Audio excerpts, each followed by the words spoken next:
Ici, ailleurs, entre terre et mer, se cachent les vestiges d'une cité grecque oubliée qui s'étend sur 4 hectares. Son nom, Olbia.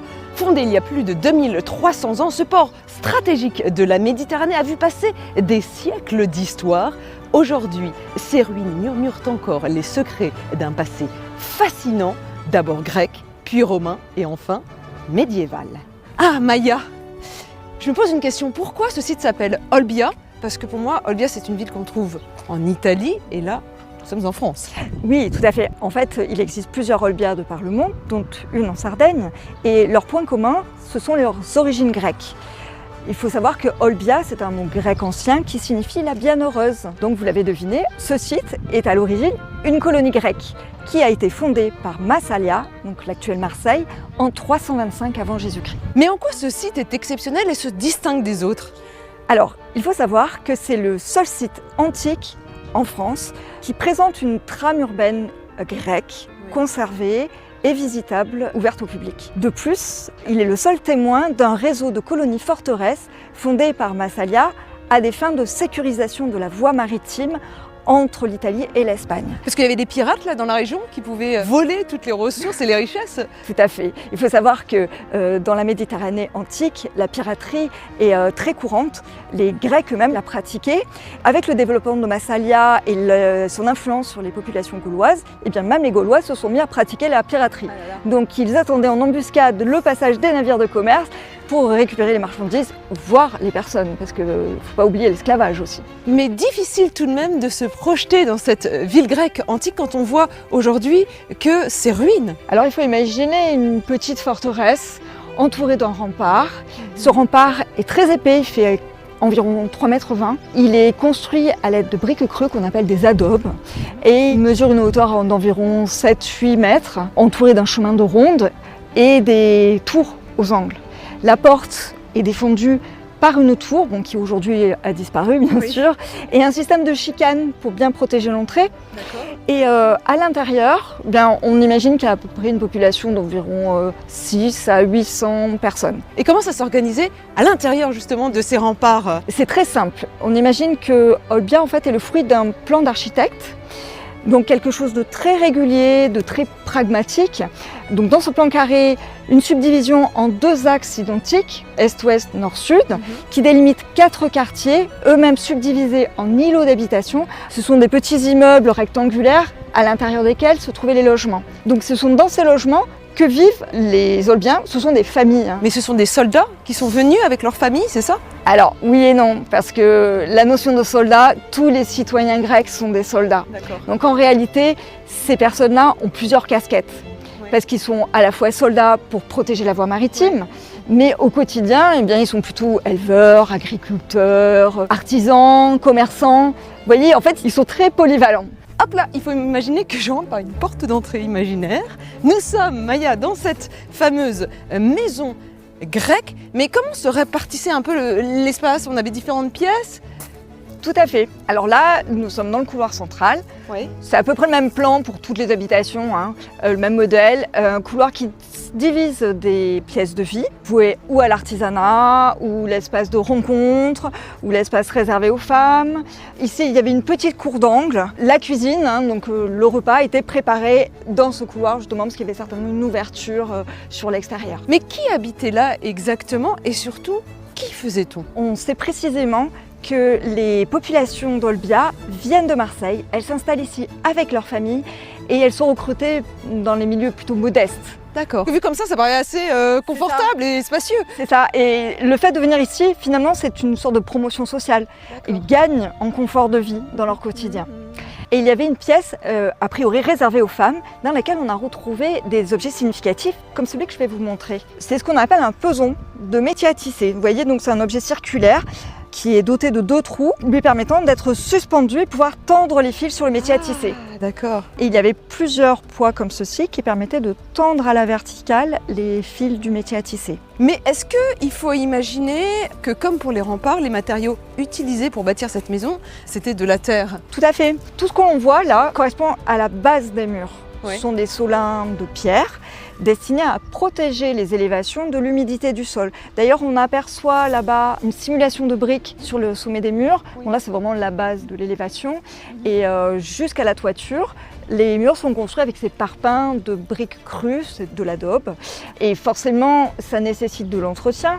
Sitôt la maison abandonnée, ce sont des matériaux qui disparaissent rapidement. C'est pourquoi, lors des fouilles, eh bien, on ne retrouve que les murets de pierre. Et nous voici dans le cœur névralgique de la cité, au croisement finalement de ces deux grands axes de circulation. Tout à fait, nous sommes pile au centre de la ville. Et c'est à cet emplacement-là que les Grecs ont implanté une petite place. Donc on voit le dallage sous nos pieds et au centre de cette place se trouvait le puits public. Alors il faut savoir que c'est le principal point d'approvisionnement en eau. Donc ce lieu était particulièrement vivant. C'est un lieu aussi où probablement les gens de Marseille, les magistrats, viennent tenir l'actualité de la ville, les dernières règles à respecter. Donc voilà, c'est également un lieu public. Je vais m'en approcher un petit peu. J'aimerais voir à quoi ça ressemble ce puits. Il y a toujours de l'eau et c'est bien profond, non? Oui. Alors il fait plus de 8 mètres. Il est en partie cuvelé, donc maçonné avec les gros blocs, un peu comme ceux qu'on a au niveau du rempart. Et au fond, c'est taillé dans la roche. Et il est alimenté par des nappes phréatiques qui couvrent l'ensemble du site. Donc c'est de l'eau douce.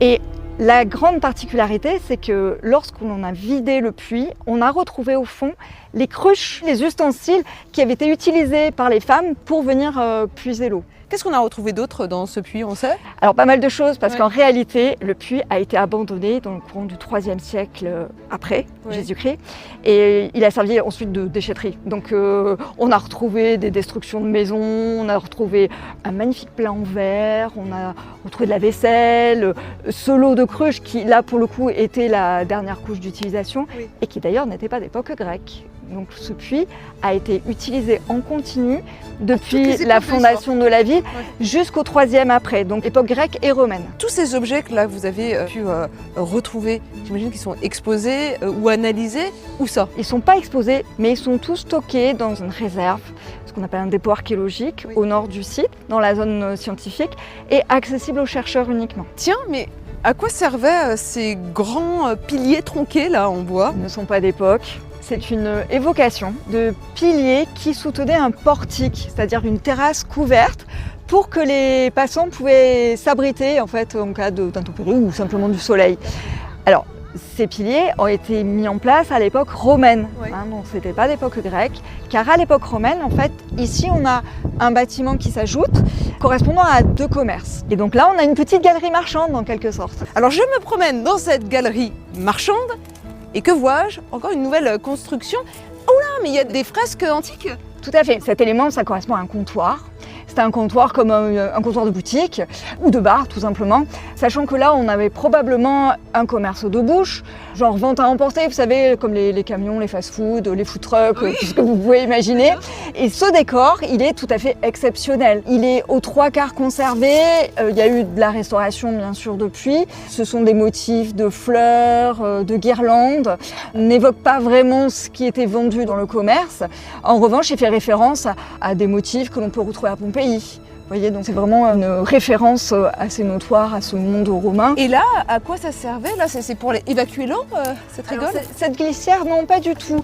C'est un creusement qui permettait de faire coulisser des volets pour fermer la boutique le soir. Ça remplace le rideau de fer, en fait, d'aujourd'hui. Là, je vois qu'on a quand même deux plaques de verre qui viennent protéger la fresque de l'érosion, des intempéries également. Mais c'est difficile à comprendre pourquoi mettre ça maintenant, alors qu'en fait, pendant des siècles, elle était là. Sauf qu'elle devait être ensevelie, j'imagine. C'est ça. Ouais. Elle était enterrée jusque dans les années 70, au moment de sa découverte. Cette fresque était totalement protégée. La présence de la terre évite cette érosion. Sitôt que l'on met au jour ces éléments, eh bien, on entame un processus de destruction. Alors là, c'est compliqué justement de la conserver telle qu'elle. Malgré les restaurations, malgré les plaques, malgré tout ce qu'on veut faire, il y aura toujours une érosion. Mais c'est sans doute pour ça aussi que les archéologues, quand ils achèvent un chantier de fouilles, recouvrent ce qu'ils ont découvert pour reprendre la fouille plusieurs dizaines d'années après et que tout soit préservé, non? Vous avez tout à fait compris. Et c'est aussi pourquoi on ne fouille pas l'intégralité du site. Chose qui a été faite à Pompéi, mais avec tous les problèmes de conservation qui ont suivi. Là, on a dégagé les zones principales, qui permettent de comprendre le site, de comprendre le plan. Oui. Et les autres parties restent aujourd'hui comme une réserve archéologique et donneront de la matière à penser aux archéologues du futur. Alors bien évidemment, il ne faut pas oublier que le site d'Olbia connaît une dimension religieuse très importante. Et là, précisément, nous sommes dans un sanctuaire. Tout à fait. Nous sommes dans le sanctuaire principal d'Olbia. Alors, comment le sait-on? C'est que tout simplement, c'est un grand édifice qui se dresse à l'extrémité de la rue principale que l'on aperçoit là. Et alors, à quoi ressemblait-il? C'est difficile de le savoir puisqu'on n'en a fouillé qu'une partie finalement, ce sont des fouilles anciennes. Mais les fouilles anciennes ont révélé la présence d'un escalier, d'un promontoire, au-dessus duquel se dressait un petit temple face à la rue centrale. Sachant que cette rue était légèrement en pente, probablement on apercevait cet édifice depuis l'entrée de la ville. Plus loin, il dominait la ville. Tout à fait, c'est exactement ça. Alors, à qui est-ce qu'il était dédié? Malheureusement, on n'a pas retrouvé d'inscription. Moi, je suis sûre que vous avez des petits indices quand même. La piste la plus probable, c'est qu'il s'agirait d'Artémis. Et pourquoi?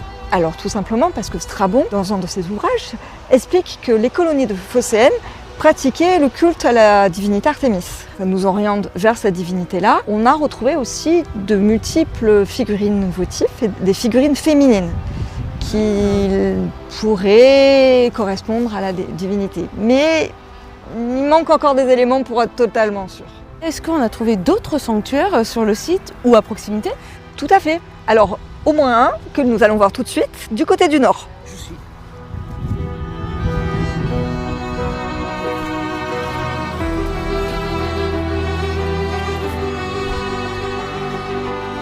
Ah, alors le voilà, ce deuxième sanctuaire.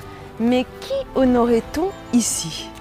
Eh bien, à la différence de l'autre sanctuaire, nous avons eu la chance ici de retrouver une inscription grecque qui donne en toutes lettres le nom de la déesse Aphrodite.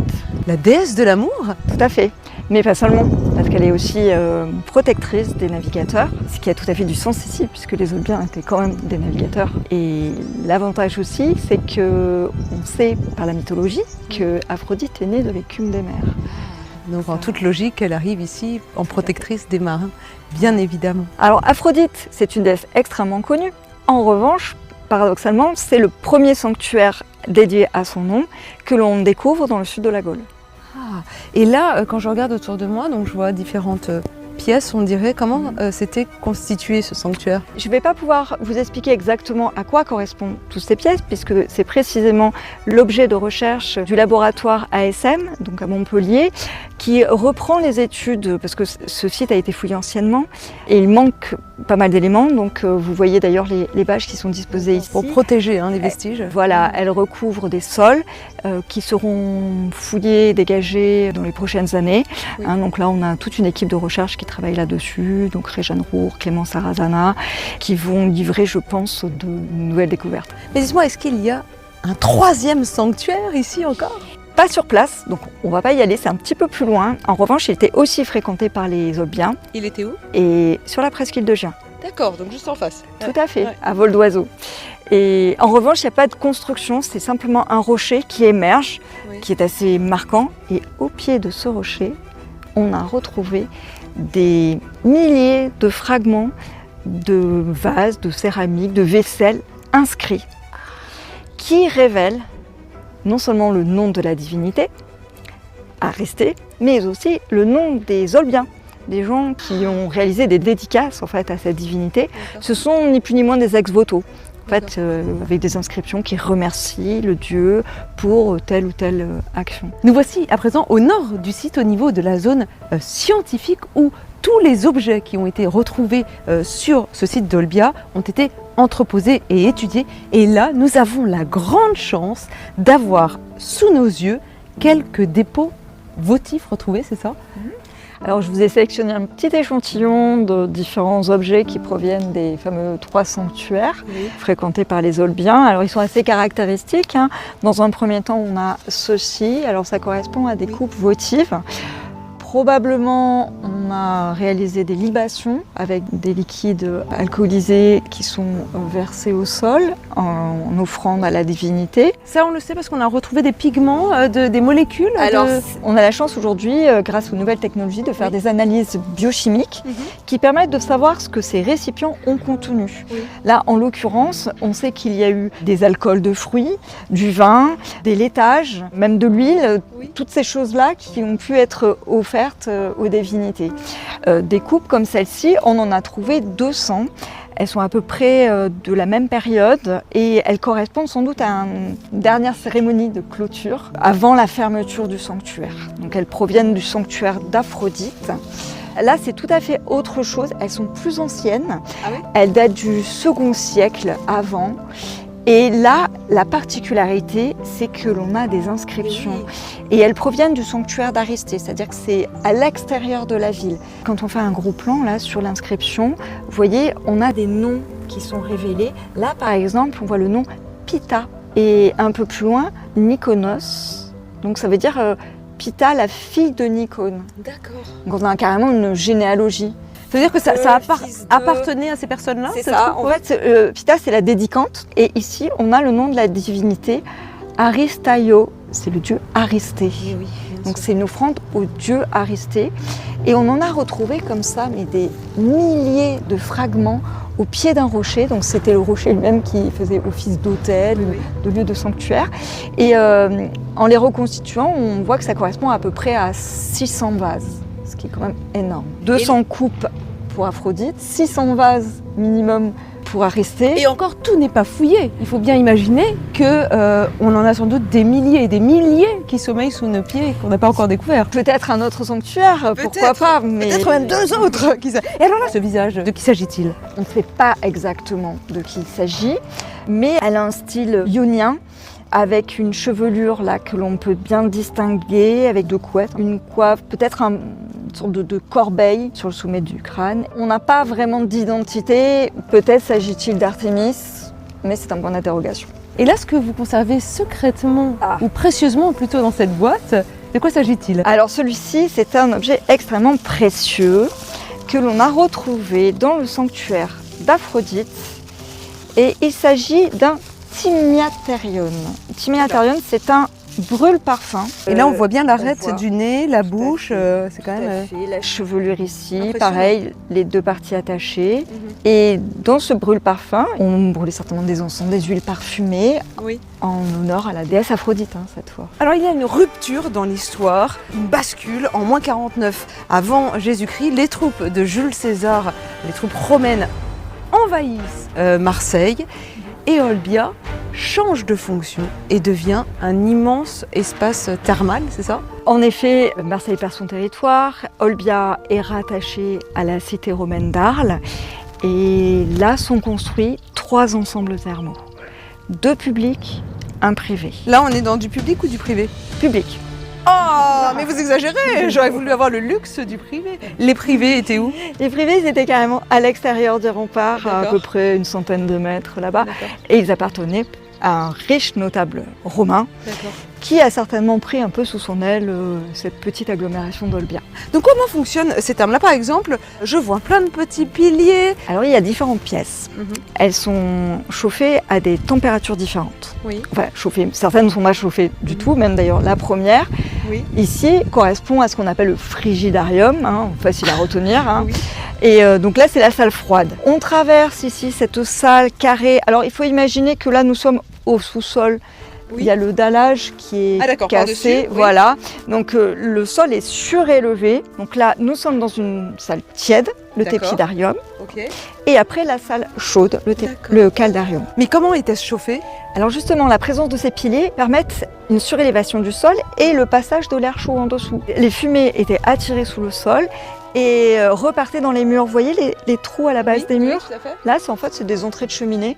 Donc l'air chaud circule sous le sol et remonte dans les murs. On est à combien de degrés? À peu près 40? Assez élevé, suffisamment élevé. Pour ne pas se brûler les pieds, il fallait porter des sandales. C'était de l'eau douce, de l'eau de mer, une thalassothérapie ou pas? C'est toujours de l'eau douce. Le grand mystère, c'est qu'ici, nous n'avons pas directement les accès, les approvisionnements en eau. En revanche, il y a très longtemps, au 19e siècle, on a retrouvé des traces d'un aqueduc à peu près à 500 mètres d'ici et on sait qu'il y a une source qui s'appelle San Salvador et qui a probablement alimenté les thermes en bord de mer et cela. Les thermes en bord de mer, c'était pour les plus riches? Et oui, puisque on l'a évoqué tout à l'heure, il y avait plusieurs thermes. Ici, nous sommes dans les thermes les plus petits, qui étaient des thermes d'hygiène, une sorte de grande salle de bain en fait collective, où la population locale venait se laver. En revanche, en bord de mer, là, beaucoup plus luxueux, beaucoup plus vaste, réservé à une population de l'extérieur, des curistes qui viennent suivre une cure thermale, tout simplement, une remise en forme à Olbia. Si je suis dans l'eau, c'est parce que le site d'Olbia n'est pas seulement terrestre, il est également sous-marin. On y va. Sur cette surface de presque 5000 m², nous avons des aménagements portuaires plutôt de période romaine. Une première partie qui correspond à une jetée qui fonctionne avec les thermes romains. Et au bout de la jetée, un amoncellement de blocs de pierre, pierres de taille, qui ont l'air disposées dans le désordre. En réalité, on pense que c'est un monument, un bâtiment qui s'est effondré. Ah, et on ne sait pas quel type de monument? On ne sait pas le dater. Un autre sanctuaire? On ne sait pas encore quel type de monument, parce que justement, les équipes y travaillent. Donc c'est l'objet des recherches en cours. Regardez là, derrière moi, on voit la partie qui dépasse là de la jetée, que la mer n'a pas fini d'engloutir. Et en dessous, on comprend mieux ce qui se passe. Regardez, on y va. Donc j'imagine que pour les chercheurs, ça demande quand même une double compétence, à la fois technique et scientifique. C'est ardu comme travail sous l'eau. Et pour plusieurs raisons, parce que d'une part, on est en contexte difficile. Donc là, on a les équipes du Centre Camille Jullian qui interviennent dans des eaux peu profondes, très exposées à la houle. Donc ça nécessite toute une logistique et des règles de sécurité drastiques. Et pour observer ces blocs, il faut se dire que ça va pas de soi. Il faut au préalable les nettoyer. Et oui, parce que là, ils sont envahis par les sédiments, la végétation. Donc, il faut d'abord nettoyer pour extraire les moindres points, notamment faire ressortir les modes d'assemblage, les éléments de scellement qui ressortent seulement le nettoyage réalisé. Et là, c'est assez extraordinaire car à l'issue des 3 campagnes de fouilles, on a pu ébaucher une véritable typologie des scellements, donc de l'assemblage de ces blocs. L'objectif aussi, c'était de réaliser une photogrammétrie de l'ensemble, pour pouvoir étudier dessus en dehors du contexte marin. Là, c'est des dizaines de milliers de clichés qui ont été réalisés, assemblés par un logiciel spécialisé pour pouvoir donner une vision 3D de tout l'ensemble. Et je crois qu'on a découvert également sous l'eau une épave de bateau, c'est ça? Alors, il y a une épave, mais elle ne date pas de l'Antiquité. C'est une tartane du 19e siècle. Qui a échoué à proximité, probablement dans ce qui correspond au bassin portuaire antique. Elle repose à plusieurs mètres de fond, avec tout son chargement de pierres, puisque c'était un bateau qui transportait des matériaux de construction. Le site d'Olbia est abandonné au 7e siècle, mais après, que devient-il? Et là, par exemple, où est-ce qu'on est? Alors là, nous sommes dans une église. Oui, alors comme ça, c'est difficile. C'est difficile de se l'imaginer, mais nous sommes dans ce qui reste de l'église qui appartenait à l'abbaye Saint-Pierre de l'Almanar, qui a elle-même été fondée en 1221. Ah, donc on est au Moyen-Âge direct, on passe du 7e au 13e. Complètement. Alors, il y a certainement eu une petite occupation, mais qui n'a pas laissé tant de traces que ça. C'est pourquoi, pour l'instant, on n'en parle pas plus. En revanche, au XIe siècle, avant, sous les fondations de l'abbaye, on retrouve une petite église rurale, Sainte-Marie de l'Almanar. Donc c'est un prieuré avec son cimetière. Il a été donc remplacé par l'abbaye. C'est une abbaye exclusivement de moniales. Alors les moniales, c'est le féminin de moine. Donc ce sont des femmes, des religieuses, qui suivent la règle cistercienne et qui viennent initialement de l'abbaye Saint-Pons de Gémenos. Et de cette abbaye, il en reste les vestiges de l'église, le cimetière. Et probablement, le cloître se trouve là, sous ce petit cabanon. Et alors, ces moniales sont restées là jusqu'à quelle époque? Pas très longtemps, 200 ans à peu près. Quand même. À la fin du XIVe siècle, elles déménagent et quittent les lieux pour aller s'installer dans les remparts de la ville d'Hyères pour se protéger tout simplement des retours des grandes compagnies, des mercenaires. Tout au long de l'histoire, ce site d'Olbia a connu une activité très riche, que ce soit dans l'Antiquité, à la période médiévale, mais aussi aujourd'hui, une période contemporaine, parce que vous proposez toutes sortes d'activités. Oui, Alors, il y a des choses un peu plus classiques, comme des visites guidées, des ateliers pour les familles, des audioguides. Et on essaie d'explorer des approches nouvelles, un peu plus sensibles, avec la visite virtuelle, avec des séances de yoga, avec des concerts, c'est très hétéroclite. des siestes musicales, siestes archéologiques. Qu'est-ce que c'est qu'une sieste archéologique? Qu'est-ce que c'est que ça? On s'installe sous les figuiers, à l'ombre des figuiers, et on écoute des textes de l'Antiquité. Et il y a aussi des temps forts, comme les journées européennes de l'archéologie, ou du patrimoine, pour lesquelles on participe chaque année. C'est l'occasion aussi de présenter l'actualité des recherches. Vous me parliez de la réalité virtuelle, mais qu'est-ce qu'on voit dans son casque exactement? Alors il y a des reconstitutions, en fait, c'est des évocations de l'espace Olbia restitué à différentes époques, notamment à l'époque grecque, hellénistique. On peut se promener dans la ville. Donc au milieu des habitations, des commerces, des thermes romains aussi? Tout à fait. Alors romain, on n'est pas encore à cette étape-là. Là, on est en train de concevoir la partie thermale, justement. D'accord. Et on reçoit un festival de musique l'été, au mois de juillet, le Midi Festival, qui met en valeur des artistes émergents. Vous l'aurez compris, le site d'Olbia, à la croisée des cultures grecques, romaines et médiévales, nous raconte une histoire fascinante. Si vous souhaitez à votre tour découvrir cette unique colonie grecque antique visitable en France, sachez qu'elle est ouverte d'avril à fin octobre, de 9h30 à 12h30 et de 14h à 17h30, sauf les mardis et les matinées des week-ends. Prix de l'entrée 4 €, mais elle est gratuite pour les enfants et les étudiants. Comptez 4 € supplémentaires pour les visites guidées.